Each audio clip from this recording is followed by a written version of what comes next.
আসসালামু আলাইকুম সবাইকে। আজকে আমাদের সেশনটা বিরাট কোহলির সাথে। প্রথমে একটু বলে নিই যে ওর সময়টা খুব কম। তো আমরা খুব বড় সময়ের জন্য এটা করব না। হয়তোবা খুব ছোট সময়ের জন্য করব। নরমালি তো আপনাদের জন্য সব প্রশ্নগুলো আমি চেষ্টা করি নিয়ে আসার জন্য, বাট এই একটা এমন ব্যক্তি যার কাছে আমারও নিজের অনেক কিছু শেখার আছে। আর প্লাস আমারও অনেক টিমমেট আছে যারা ইয়াং প্লেয়ার আছে, ওরাও আমাকে অনেক কোয়েশ্চেন পাঠাইছে জিজ্ঞেস করার জন্য যে ওর থেকে আমরা কি শিখতে পারি। তাহলে আজকের সেশনটা হবে একটু স্পেসিফিক আমাদের ক্রিকেট নিয়ে। ওর থেকে জানতে চাবো যে ও কিভাবে এত ভালো প্লেয়ার হলো, অথবা ও কি করে না করে এইসব নিয়ে। আমি হয়তো 1-2 মিনিট আগে এসে গেছি, বাট আশা করি এটা কোনো প্রবলেম হবে না। তো আমি আর সময় নষ্ট না করে আহ, আমি ওকে ইনভাইট করি, আর ওর সাথে আমরা কথা বলা শুরু করি। মিনাস, প্লিজ যদি বিরাট ভাইটা যদি একটু স্ক্রিন আনো। Hi Virat bhai, how are you? Hi Tamim, I'm good. How are you? I'm good. How's family, Virat bhai? How's Bhabhi? All good. Family is good. I hope your family is all safe and healthy also. I know it's all difficult there, but yeah, God's been kind. We are all okay. We're all safe. Yes. Yeah. So Virat bhai, firstly, how's the Indian situation now? India में कैसा हालात है अभी? India situation better हो रहा है। धीरे धीरे सब प्रोसेसेस जो है वो एक सिस्टम से आगे चल रहा है। थोड़ा टाइम ऑब्वियसली हमको चाहिए था सब चीजों को स्ट्रीमलाइन करने के लिए, लेकिन प्रोग्रेस अच्छा चल रहा है। काफी कॉन्फिडेंट हो रहे हैं लोग धीरे धीरे कि चीजें वापस रिज्यूम होने लग जाएगा नॉर्मल चीजें। लेकिन मुझे ऐसा लगता है कि सिस्टम्स आगे काफी चेंज हो जाएंगे हर जगह।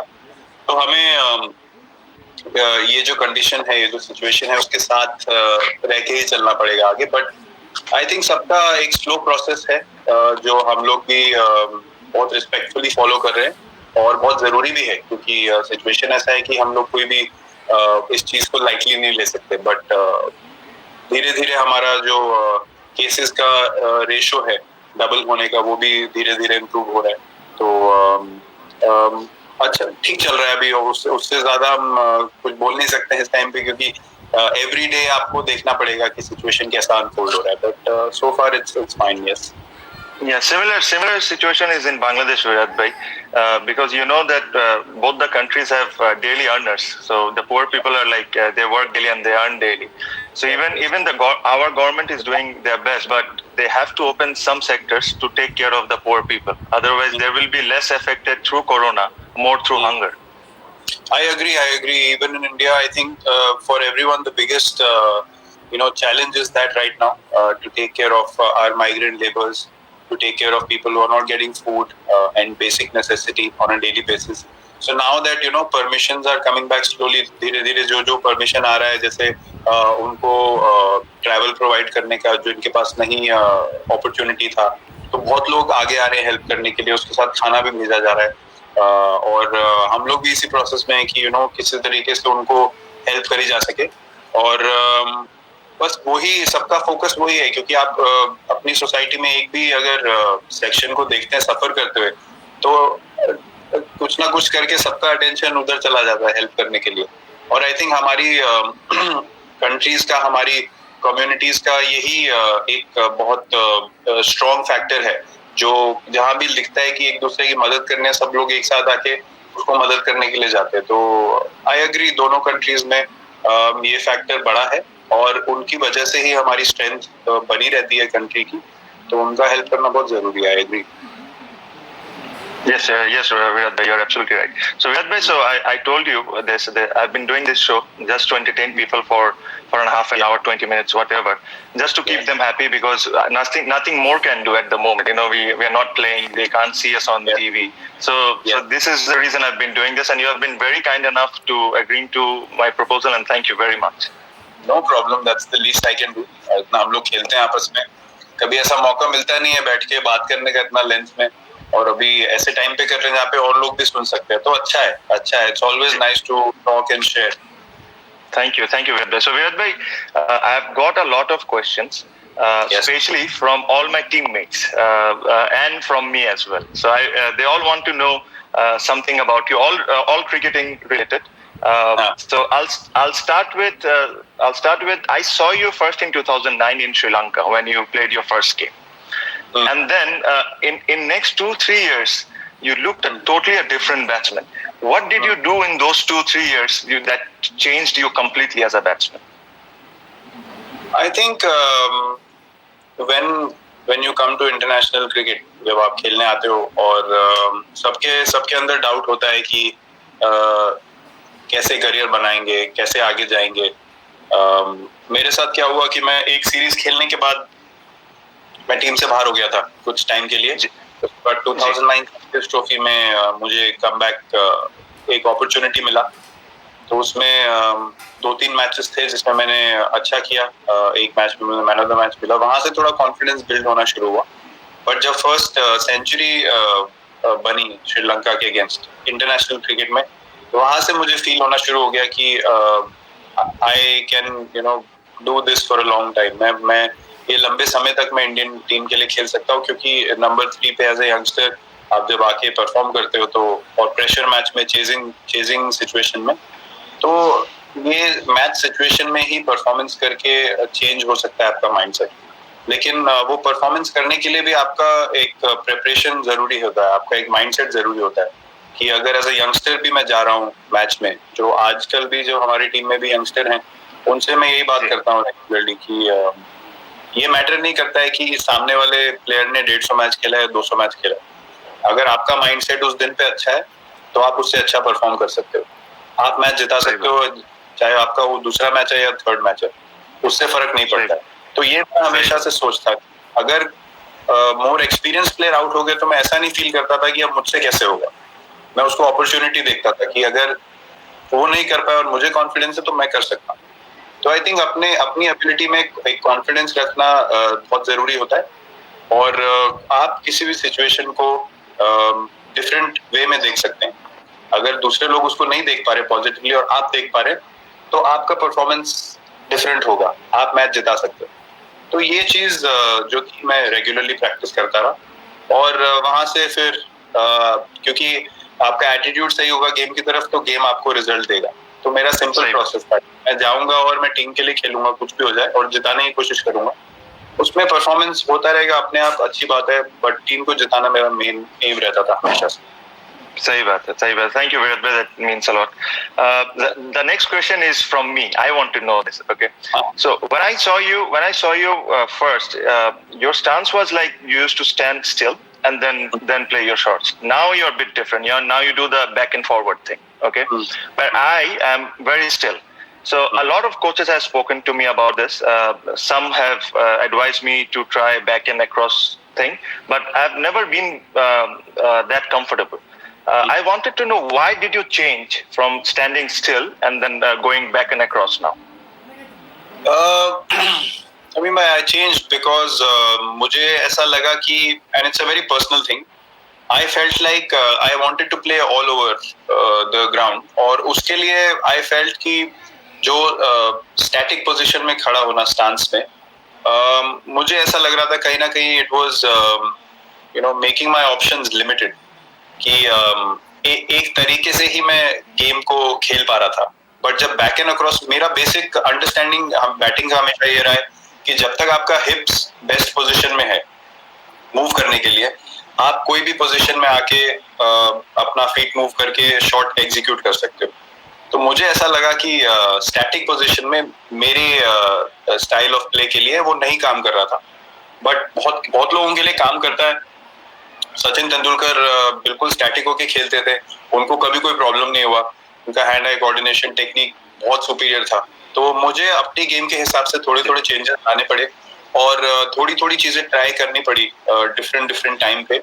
और ट्राई करे बिना मुझे पता नहीं चलता. तो वो मैं एक जरूर चीज कहना चाहूंगा कि अगर आपको लगता है कि आपकी गेम में कुछ ट्राई करना चाहिए तो जरूर उसको करें और प्रैक्टिस में करें. और मोर इम्पोर्टेंटली 1 या 2 मैच में जरूर जाके करें, क्योंकि मैंने ये एक्सपीरियंस किया है कि प्रैक्टिस में आप कितना भी ट्राई कर लें, बट एक मैच प्रेशर सिचुएशन में जहां आप आउट भी हो सकते हैं, जहां सिचुएशन भी कंट्रोल में नहीं रहता है, प्रेशर भी है ऑपोजिशन का, एक मैच भी फंसा रहता है, कभी आपको अच्छा एक इनिंग खेलना है, उस टाइम पे अगर आप उस चीज को प्रैक्टिस करके एग्जीक्यूट कर लेंगे तो फिर वो आपका कॉन्फिडेंस लेवल, मेरा ये मानना है कि प्रैक्टिस आपको एक अश्योरेंस देता है कि आप रेडी हैं, लेकिन कॉन्फिडेंस जो ऊपर जाता है वो मैच सिचुएशन में परफॉर्मेंस करके ही जाता है।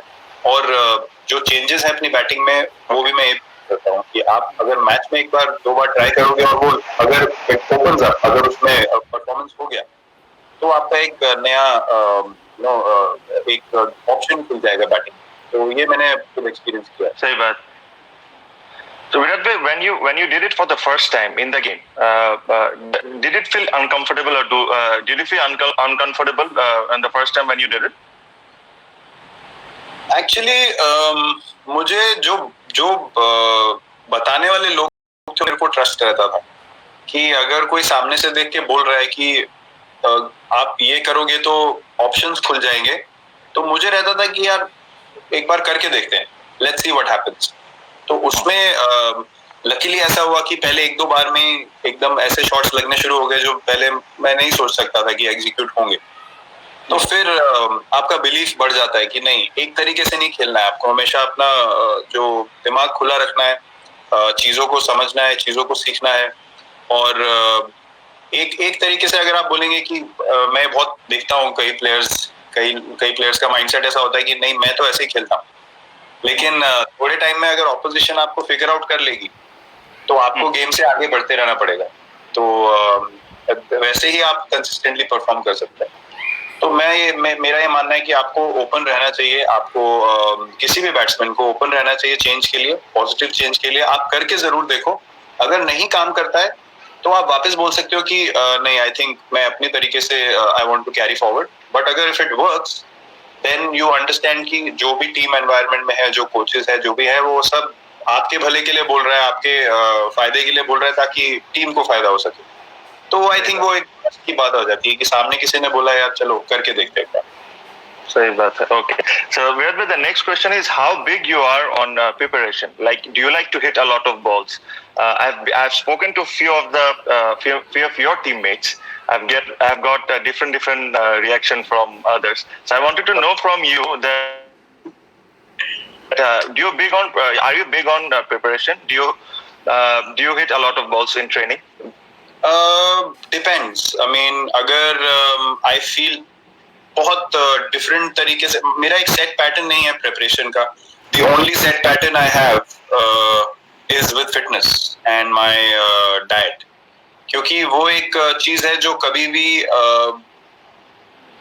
आपको how do I put it, मतलब एक वो मुझे लगता है कि ट्रेनिंग और आपका डाइट जो है वो कंसिस्टेंट होना चाहिए।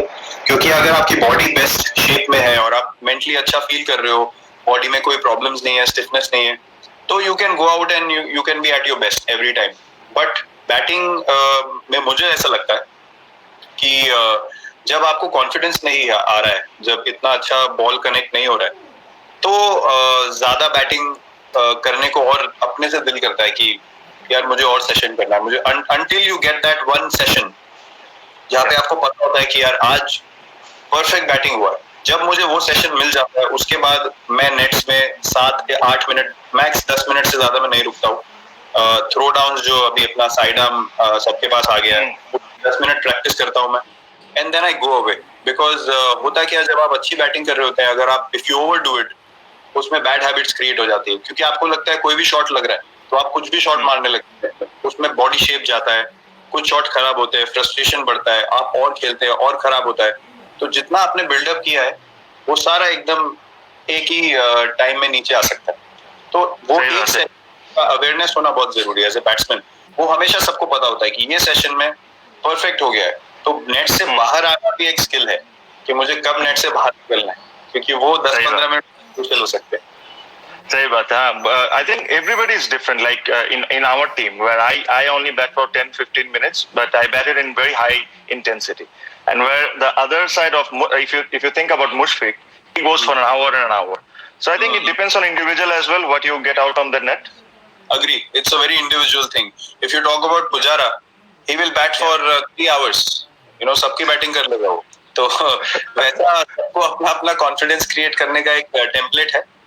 बट मुझे ऐसा लगता है कि अगर मेरा मेंटल मेकअप अच्छा है, ऑफ द फील्ड भी मुझे अगर you want to go out for a coffee, go out for a walk, जब आप टूर पे होते हो, तो वो चीजें भी बहुत जरूरी होती हैं. आप हर टाइम एकदम ऐसा नहीं रह सकते कि इंटेंस. तो अगर आपका मेंटल सिचुएशन स्टेट अच्छा है तो आप मैच में भी वो अच्छी फीलिंग से जाओगे, कॉन्फिडेंस से जाओगे. आप क्रिकेट खेलना सबको आता है, कभी हम उसको ओवर कॉम्प्लिकेट कर देते हैं तो हम बहुत ज्यादा प्रेशर में आ जाते हैं. Okay, Riyad bhai, I have two more questions to you, and this is all came from different colleague of mine who plays with me. So the other very important thing, this is what I also want to know: how do you break down when you're chasing games? How do you break down the score? How do you think? What goes in your mind? What's the mental process and all? Mental process काफी simple. कभी कभी तो मुशफीक वगैरह भी help कर देते हैं, stump के पीछे से कुछ बोल देते हैं तो फिर मैं ज्यादा मोटिवेट हो जाता हूँ. बट ऑनेस्टली जब मैं बहुत छोटा था, जैसे मैंने बोला कि जो ये चीज मैं यंगस्टर से बात करता हूँ कि आपको कॉन्फिडेंस होना चाहिए कि आप कर सकते हो. तो जब मैं छोटा था तो मैं मैचेस देखता था टीवी में, और मुझे बहुत कन्विंसिंगली लगता था अगर कोई मैच इंडिया चेजिंग में नहीं जीत पाई तो मैं इस फीलिंग के साथ सोता था रात को कि अगर मैं होता तो मैं जिता सकता था. जेन्युइनली एज अ चाइल्ड, मतलब वो एक ड्रीम रहता है. हाँ. तो जब भी मैं उस सिचुएशन में आता हूँ वो एक जॉय जो है ना वो बाहर आ जाता है. वो जो एक प्योर जो एक इंटेंट था, प्योर जो एक फीलिंग था कि मैं जिता सकता हूँ, वो एक मौका. मुझे ऐसा लगता है कि चेजिंग एक ऐसी सिचुएशन है जहां पे आपको पता है एग्जैक्टली कितने रन बनाने हैं और आप उसके लिए क्या क्या करना है आपको. तो मेरे हिसाब से उससे ज्यादा क्लियर सिचुएशन कुछ नहीं. आपको वो सिचुएशन किस तरीके से दिख रही है वो आपकी चॉइस है. मुझे वो सिचुएशन में कभी प्रेशर के हिसाब से नहीं देखता हूँ, मैं अपॉर्चुनिटी देखता हूँ कि ये मौका है मेरे लिए, जीतना बहुत जरूरी है. सबसे जरूरी चीज एज ए टीम आप जीत के लिए जाते हो, और ये एक मौका है जहां पे मैं नॉट आउट आ सकता हूँ. तो इससे ज्यादा गारंटीड कोई सिचुएशन नहीं है जहां पे आई फील कि I can see the team win. तो that excites. Sorry, even if you're chasing something like 370, 380, you still think the same way? या डेफिनेटली. मतलब अगर 370 380 है तो आई नेवर फील लाइक कि नहीं हो सकता. एक गेम मुझे याद है 2012 में श्रीलंका के अगेंस्ट होबार्ट में था. तो वहां पे हमको क्वालिफाई करने के लिए 40 ओवर्स के अंदर चेस करना था. It was around 30 something. तो हाफ टाइम में I think I spoke to Raina and I don't know who else. मैंने किसी से डिस्कस किया कि ये गेम को हम 20 ओवर के मैच की तरह अप्रोच करेंगे. हमें देखना ही नहीं है 40 ओवर बहुत दूर लगता है, बहुत बड़ा टारगेट लगता है. पहले 20 ओवर में हम देखते हैं कितने रन बनते हैं, उसके लास्ट 20 ओवर्स में हम एक और T20 मैच खेल सकते हैं. और अगर हमारा विकेट हाथ में हुआ, 2 विकेट गया पहले 20 ओवर में, तो हम ऑन ट्रैक. क्योंकि 8 विकेट के साथ आप 20 ओवर में और भी 12 रन एन ओवर भी बना सकते हो. सही. तो वो एक जीतने का तरीका होता है कि आप जिस तरीके से उस सिचुएशन को देख के जाओगे वैसा आपका गेम निकल के आएगा, वैसा आपका बैटिंग होगा. और आई थिंक वो एक फर्स्ट जो आपका आउटलुक है उस सिचुएशन को, वो डिटरमिन करता है कि आप कैसा खेलने वाले हो. तो आई थिंक वेरिएबली वो नेचुरली मेरे लिए नेचुरली आता है ज्यादा. कभी कभी प्रिपेयर करने की जरूरत भी होती है, बट मोर ऑफन वो नेचुरली एक चीज निकल के आती है. Okay, this is an extra question, which is how fast is Raghu? Because I saw him, he looks rapid. या मैंने बहुत बार बोला है ये, बहुत प्रेस कॉन्फ्रेंस में भी बोल चुका हूँ कि हम लोगों का फास्ट बॉलिंग खेलने का जो इम्प्रूवमेंट हुआ है 2013, 14, 15 वाले फेज में, वो उसमें मेजर कंट्रीब्यूशन रघु का है. क्योंकि उसको बहुत पैशन है कि मैं इंडिया के लिए अपनी सर्विसेज दूं. उसको बहुत अच्छी समझ है गेम की. किसी का बैट खराब आ रहा है, पैर वाला, तो उसको बहुत समझ आता है कि क्या चल रहा है. और उसने अपना स्किल इतना अच्छा कर लिया वो साइड आर्म से, वो इजीली ही बॉल्स ओवर 155 इजी. मतलब जिस दिन वो रैपिड डालता है तो 155 प्लस डालता है वो, वरना 145 तो कंसिस्टेंटली है. तो उससे मुझे पर्सनली बहुत बहुत हेल्प हुई. क्योंकि अगर आप रघु को खेल रहे हो नेट में, उसके बाद आप जब मैच में जाते हो तो ऐसा लगता है आपके पास टाइम है. क्योंकि आप रेगुलरली उसके अगेंस्ट खेल रहे हो। तो ये छोटी छोटी चीजें आपने बहुत अच्छा क्वेश्चन पूछा है, क्योंकि लोगों को पता नहीं होता है। लोगों को लगता है इतना टाइम से खेल रहे हैं लोग, कितना समझ के खेल रहे हैं, लेकिन वो प्रैक्टिस में कौन आपको वैसा प्रैक्टिस दे रहा है उससे डिटरमाइन होता है कि आप मैच में कैसा खेल रहे हो। तो उसका कंट्रीब्यूशन इज प्राइसलेस हम लोगों के। Yes, very true. So we also got two young guy who works for us who they're quite good. They were actually going to be a part of Sunrisers this year. So they were going to be part of Sunrisers, but unfortunately because of this they couldn't go. But I'm sure whenever IPL happens, they will go. So they're quite good. So so my last question to you is I'm not sure how you're going to answer this, but do you ever doubt yourself? Do you ever doubt yourself that you're not good enough to like if you're playing a big game and then do you ever doubt yourself that no, I'm not good enough or something like this? This thing doesn't ever happen to you? To be honest, game में नहीं, game में मुझे कभी doubt नहीं होता है। everyone who's human have their doubts, have their weaknesses, have their negatives. तो practice में कभी जब आप टूर पे एकदम जाते हो, तो आप जब बैटिंग अगर अच्छा नहीं हो रहा है तो यू फील लाइक यार वो फ्लो नहीं आ रहा है, you know, doubts creep in होता है कि maybe you know you are not good enough, और वो अपने दिमाग में एक बात चलती रहती है। But I think the key is to keep going, the key is to keep trying to get into that zone जहाँ पे यू फील लाइक नहीं, you know, these were just distractions, ये कोई रियल नहीं, these were just things that were wanting to hold me back. If I believe I am still good enough, I am good enough. तो game time में भी जब आप जाते हो तो गेम में अच्छी चीज क्या है कि आपको ये सब सोचने का टाइम नहीं मिलता है। आपको देखना है सिचुएशन को, रिएक्ट करना है, बैटिंग करना है, सिचुएशन देखना है, टीम को क्या चाहिए, मुझे क्या करना है उसमें टीम के लिए, उसमें आपका हमेशा एनर्जी जो है ऑक्यूपाइड रहता है। ये डिस्ट्रैक्शंस जो है, नेगेटिव जो वॉइसेस है, ये हमेशा ऑफ द फील्ड आती है जब आप कंपटीशन मोड में नहीं हो।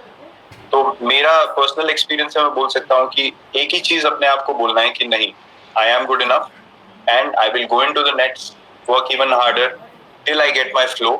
देन आप देखोगे कि हम क्यों बोलते हैं कि एक इनिंग के बाद ऐसा लगता है कि मैं क्या सोच रहा था, you know, what was I thinking, इतना नेगेटिव क्यों सोच रहा था।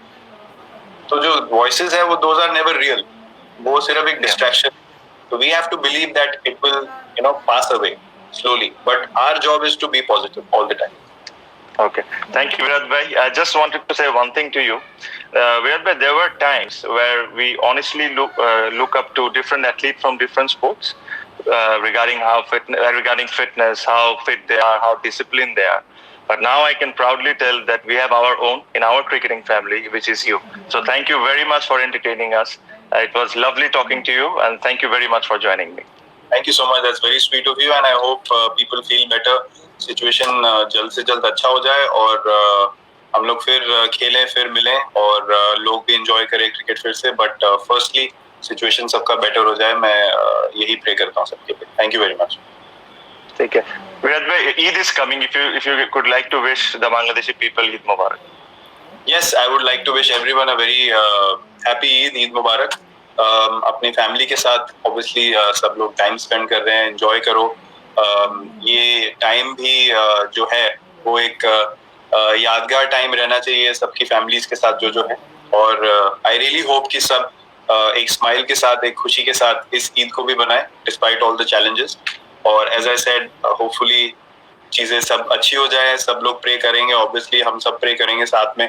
आई डोंट थिंक ये टाइम है कि हम एक दूसरे को डिफरेंटली देखें कि यू नो वहाँ क्या हो रहा है, यहाँ क्या हो रहा है, क्योंकि सब लोग एक ही लेवल पे हैं इस टाइम पे, सब लोग इस चीज के फाइट। तो मैं ये प्रे करता हूँ सबको इस चीज से जल्दी रिलीफ मिले और सबको बहुत बहुत धन्यवाद। Yeah, okay. Thank you, Virat bhai. Thank you. Give my regards to your family. I'll speak to you soon. Thanks. You take care. Thank you. If you just press the leave button, then I'll finish the show and come. Thank you. Sure. So ভাই thank you. সবাইকে আশা করি আপনারা কিছুটা ওর ব্যাপারে জানতে পারছেন। আপনাদের থেকে আমরা বেশি জানতে পারছি, আমরা যারা ক্রিকেটার। সবই ক্রিকেট রিলেটেড কোয়েশ্চেন ছিল।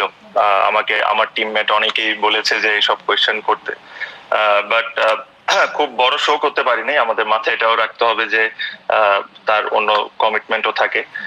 But it was very nice of him যে আমার প্রস্তাবে সে একবারই রাজি হয়েছে, আর সে খুব মন খুলেও কথা বলছে আমার কাছে মনে হয়। তো এটাই। আর কালকের শোটা আমরা চেষ্টা করব অনেক লম্বা করার। কালকের শোতে আমি এখনই ঘোষণা দিয়ে দিই, কালকেও একটা ছোট সারপ্রাইজ আছে, ছোট না অনেক বড় সারপ্রাইজ। যেটা হলো কালকে আমাদের সাথে খালিদ মাসুদ পাইলট, মিনাজুল আবেদিন নান্নু আর আকরাম খান, এই তিনজন থাকবেন। আর স্পেশাল গেস্ট হিসাবে থাকবেন ওয়াসিম আকরাম। তো আমাকে অনেকেই কোচ যারা আছেন আমাদের লোকাল, ওনারা ফোন করে বলেছেন যে ওয়াসিম আকরাম থেকে যদি একটু বোলিং টিপস এর ব্যাপারে একটু আলাপ করা যায়, তাহলে ওরা জানতে পারবে, শিখতে পারবে। তো আশা করি কালকেরটা শোটা আমরা লেন্দি শো করব, অনেক 99 ওয়ার্ল্ড কাপ নিয়ে কথা বলবো, ওয়াসিম আকরাম যেহেতু থাকবে, প্লাস ওই ওনারা তিনজনও ছিলেন 97 চ্যাম্পিয়ন্স আমরা যখন কোয়ালিফাই করি, ওটা নিয়েও আমরা কথা বলবো। সো তো আজকে বিদায় নিলাম, থ্যাংক ইউ, দেখা হবে ইনশাল্লাহ, খোদা হাফেজ কালকে।